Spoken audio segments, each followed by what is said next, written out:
Stop rebuilding the wheel and start duplicating. First, navigate to the Trello board you want to duplicate. This is the board you'll be making a copy of, so make sure it's the right one. Next, in the upper right-hand corner of your board, click on the Show Menu button. It's usually a three-dot icon. From the menu that appears, click on the More option. It's typically located near the bottom of the menu. A new set of options will appear, and here, you'll find the Copy Board button. Go ahead and click it.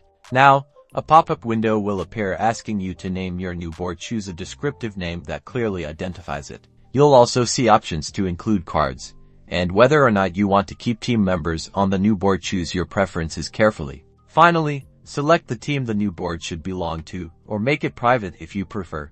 Once you've customized all your options, click the Create button. And just like that, you have a brand new, duplicated Trello board, ready for your next project. This is how you can duplicate boards in Trello. It's a great way to create templates and replicate projects with ease.